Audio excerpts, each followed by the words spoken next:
so much from people in this room over the years. It's a real privilege to be up here today. I'm going to talk about how 3 quality management strategies can help you be more popular at work. And I don't mean the high school variety of popular.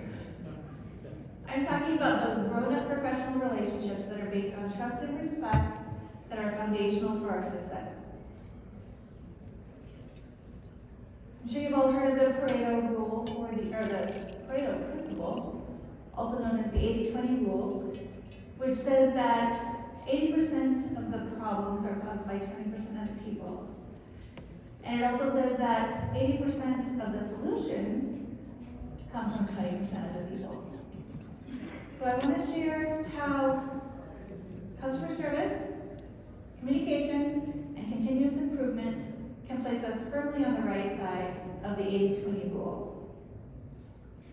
Now, even if you don't sell or manufacture anything, you have customers.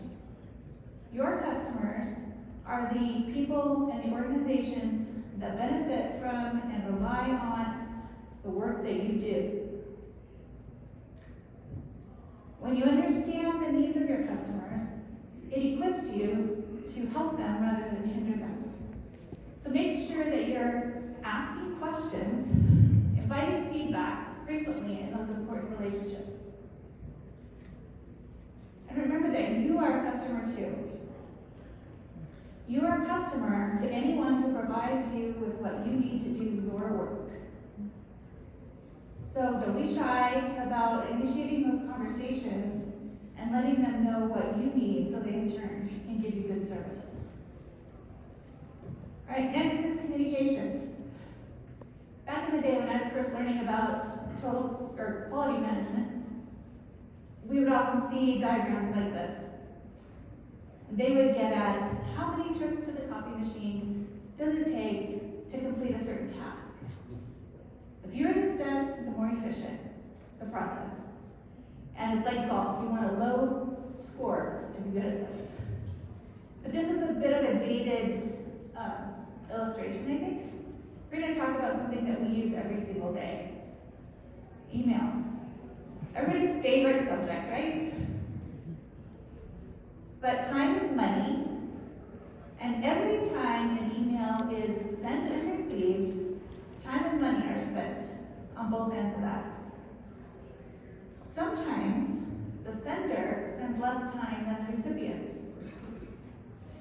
And when there are multiple recipients, the overall cost of that exchange multiplies. So in this example, if every dollar sign is a point, this is a 10-point exchange. And if the information is unclear, it quickly can turn into something even more expensive. I know you've all been part of one of these email strings. Not fun. And if you do that too much, your customers are going to start to dread your emails or even just ignore them. So instead, what if the sender puts a little bit more effort into that first email? Note that in this exchange, the total cost is only 6 points, and it's a much better experience for every single recipient. So, make sure that you're sending to the right people. If you're making a request for them to do something, make it super clear and put it right up front at the top of the email. Sometimes I get an email and I'm like, why am I even getting this?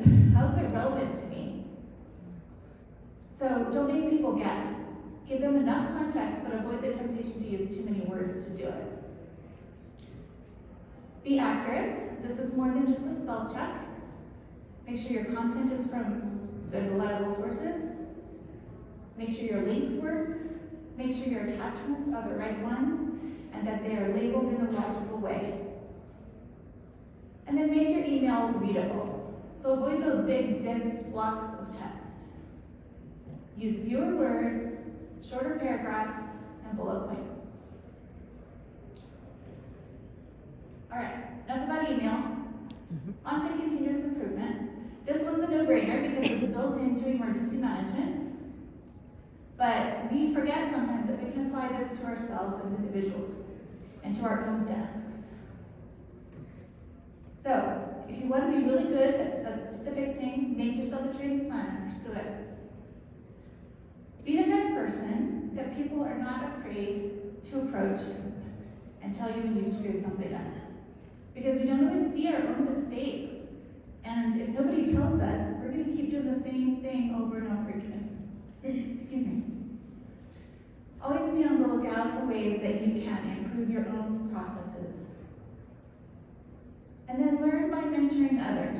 I believe that the best way, or at least one of the best ways, to internalize important information is by teaching it to someone else.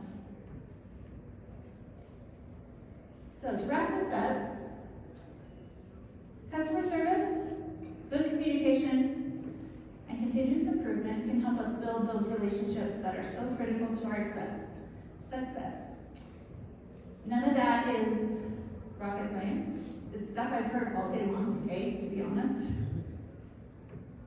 But it's common sense and it's common courtesy. So together, let's just make our work the best it can be, one considerate act at a time. Thank you.